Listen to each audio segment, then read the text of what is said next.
اعوذ باللہ السمیع العلیم من الشیطان الرجیم بسم اللہ الرحمن الرحیم السلام علیکم سبح للہ ما فی السماوات والارض وهو العزیز الحکیم۔ وقت، کائنات اور اللہ تعالیٰ کا علم، قرآن اور کوانٹم فزکس کی روشنی میں۔ کیا وقت ایک ایسا راز ہے جس نے انسان کو ہمیشہ حیران کیا؟ کیا وقت صرف انسانی احساس کا نام ہے یا اس کی حقیقت زیادہ پیچیدہ اور حیران کن ہے؟ آج ہم قرآن، فلسفہ، جدید سائنسی علوم کی روشنی میں وقت کی حقیقت کو پرکھنے کی کوشش کرنے جا رہے ہیں۔ اللہ تعالیٰ نے قرآن مجید کی 13ویں سورہ کی 16ویں آیات میں ارشاد فرمایا ہے کہ اللہ خالق کل شیء هو الواحد القہار، کہ ہر چیز کا تخلیق کار، ہر چیز کو تخلیق کرنے والی اللہ تعالیٰ کی ذات ہے اور وہ زبردست غلبے والی قوت ہے۔ قرآن میں وقت کا کانسیپٹ کیا ایک جیسا ہے؟ یعنی ہر ڈائمنشن میں یا ہائر ڈائمنشن میں وقت اسی طرح ہے جس طرح ہماری زمین کے اندر جو دن ہے یا مہینے ہیں یا سال ہیں، کیا ہائر ڈائمنشن میں بھی وقت اسی طرح ہے؟ اللہ تعالیٰ نے قرآن مجید میں وقت کا جو تصور دیا ہے ہمیں کہ سورۃ حج کی آیت نمبر 47 میں اور پھر سورۃ سجدہ کی آیت نمبر 5 میں اللہ تعالیٰ نے وقت کا ہمیں جو وقت کا کانسیپٹ دیا ہے ہائر ڈائمنشن کے حوالے سے، کہ اللہ تعالیٰ کہتے ہیں کہ جو تمہاری گنتی کے 1000 سال ہیں وہ ہائر ڈائمنشن میں اللہ کے ہاں ایک دن کے برابر ہیں۔ اسی طرح قرآن مجید کی ایک دوسری سورت جو سورۃ المعارج ہے، اس کی 4 آیات میں اللہ تعالیٰ فرما رہے ہیں کہ وہ رستہ جس سے روح اور فرشتے ٹریول کرتے ہیں، وہ ان کے ڈائمنشن کے حساب سے، ہائر ڈائمنشن کے حساب سے ایک دن تمہاری گنتی کے 50,000 سال کے برابر ہے۔ تو یہاں پہ ہمیں واضح اس چیز کا اشارہ مل رہا ہے کہ وقت جو ہے کائنات کے اندر جو ہے وہ ایک جیسا نہیں ہے، یا کائناتوں میں ایک جیسا نہیں ہے۔ ہائر ڈائمنشن میں وقت جو ہے وہ مختلف اس کے ساتھ مختلف تناسب کے ساتھ صرف ہوتا ہے۔ اسی طرح نہیں ہے جس طرح ہمارے زمینی دن ہے یا ہمارے زمینی سال ہیں۔ یہ 2 آیاتیں ہمیں وقت کے مختلف تو تصورات پیش کر رہی ہیں۔ کہیں پہ زمینی وقت کے 1000 سال کو جو ہے ایک دن کے برابر ہائر ڈائمنشن میں کہا جا رہا ہے، اور دوسری جگہ پہ کہا جا رہا ہے کہ 50,000 سال، زمینی 50,000 سال کسی ہائر ڈائمنشن میں ایک دن کے برابر۔ کوانٹم فزکس ہمیں بتاتی ہے کہ پارٹیکلز ایک ہی وقت میں متعدد حالتوں میں موجود رہ سکتے ہیں۔ کوانٹم فزکس میں اس کو کوانٹم سپرپوزیشن کہا جاتا ہے۔ کوانٹم سپرپوزیشن کو روزمرہ کی زندگی سے سمجھنے کے لیے ایک مثال اس طرح ہے کہ جب ہم کسی کھیل میں، جیسے کرکٹ ہے جس میں ہم ٹاس کرتے ہیں، تو ٹاس پہ 2 آپشن موجود ہوتے ہیں، ہیڈ اور ٹیل۔ جب یہی ٹاس ہم ہوا میں اچھالتے ہیں تو وہاں پہ جو ہے اس ٹاس کی دونوں حالتیں، ہیڈ اور ٹیل بیک وقت ایک ساتھ موجود ہوتی ہیں۔ لیکن جب پھر یہ ٹاس زمین کے اوپر آ کے گرتا ہے، زمین پہ لگتا ہے، اور اس کے بعد پھر اس پہ جو ہے ایک پوزیشن ہیڈ یا ٹیل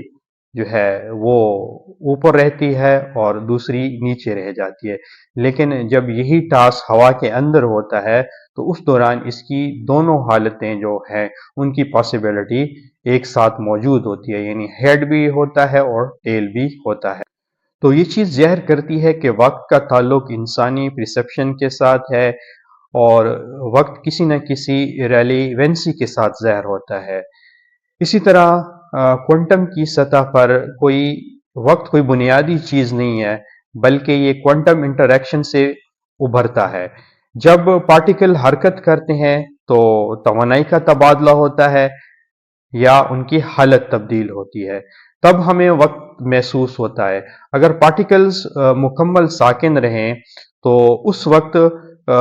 وقت کا احساس ختم ہو جاتا ہے، یعنی وقت انسانی مشاہدے اور کائنات کی انٹر ایکشن کا نتیجہ ہے۔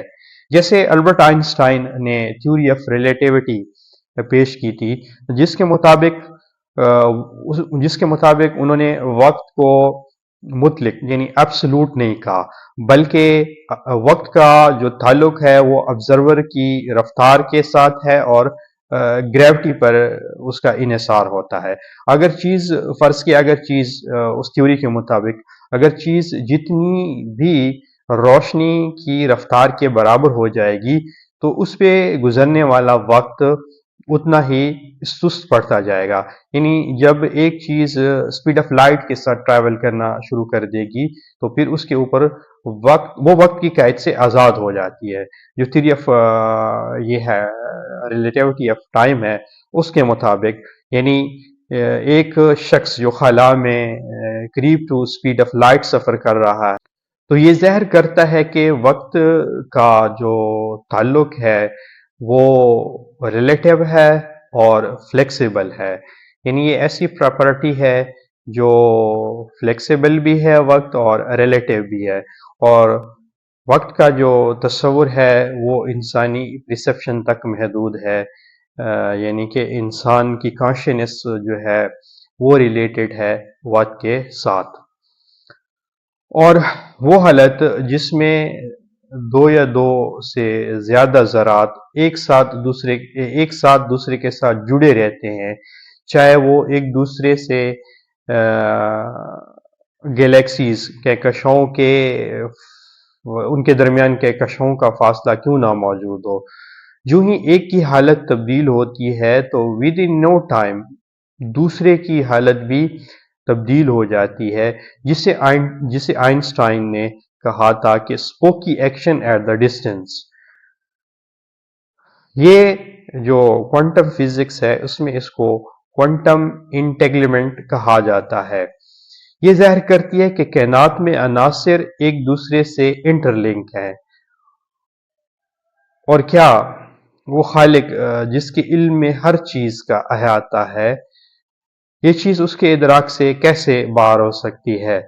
قرآن، فلسفہ، کوانٹم مل کے ایک ہی حقیقت کی طرف اشارہ کرتے ہیں کہ وقت بذات خود کوئی چیز نہیں ہے، یا ایسی کوئی پراپرٹی نہیں ہے جس کا تعلق ہیومن پرسیپشن سے نہ ہو، یعنی وقت کا تعلق ہیومن پرسیپشن کے ساتھ ہے، ہماری کانشنس کے ساتھ ہے۔ کوانٹم انٹریکشن وقت کی تخلیق کا مظہر ہے، جبکہ کوانٹم انٹیگلمنٹ ثابت کرتی ہے کہ پارٹیکل اگر ملین اور بلین لائٹ ایئر بھی ایک دوسرے سے دور ہوں تو ایک کی تبدیلی دوسرے پہ ریئیکٹ کرتی ہے۔ تو اس کا مطلب ہے کہ وقت یا وقت کی حالتیں جیسے ماضی ہے، حال ہے، مستقبل ہے، یہ سب یکجا ہیں۔ ہم اس کو اس طرح سمجھ سکتے ہیں کہ جیسے ایک کتاب کی مثال ہے، اگر اس کتاب کو ہم نے درمیان سے کھول لیا تو اٹس مین وہ اس کا حال ہے، اگر اسی درمیان سے ہم اس کے کچھ پیچھے کے صفحات کھول لیتے ہیں تو ہم ماضی میں چلے جاتے ہیں، اور اسی طرح اگر اس درمیان کے صفحات سے آگے کے صفحات کو ہم کھول لیتے ہیں تو ہم فیوچر میں چلے جاتے ہیں۔ تو کوانٹم فزکس کے لحاظ سے اور جو قرآن ہمیں وقت کا کانسیپٹ دے رہا ہے کہ وقت جو ہے یہ ایک جیسا نہیں ہے، بلکہ وقت ڈائمنشن کے لحاظ سے جو ہے وہ مختلف ہو سکتا ہے، جیسے قرآن کی 2 صورتوں میں وقت کو کہیں جو ہے 1000 سال کے برابر کہا گیا ہے، اور کہیں پہ ہر ڈائمنشن میں 50,000 سال کے برابر کہا گیا ہے۔ اور پھر جب ہم تھیوری آف ٹائم ریلیٹیوٹی کو دیکھتے ہیں تو وہاں پہ بھی ہمیں جو ہے بڑا واضح یہ چیز ملتی ہے کہ وقت جو ہے اس کے اوپر جو آبزرور ہے اس کی رفتار اور جو گریوٹی کی فورس ہے وہ اثر انداز ہوتی ہے، تو بنیادی طور پہ جو وقت ہے وہ کوئی مستقل چیز نہیں ہے، اور اس کا تعلق جو ہے وہ ہیومن پرسیپشن کے ساتھ ہے، اور مختلف ڈائمنشن میں وقت کا جو کانسیپٹ ہے، وہ تصور ہے، وہ مختلف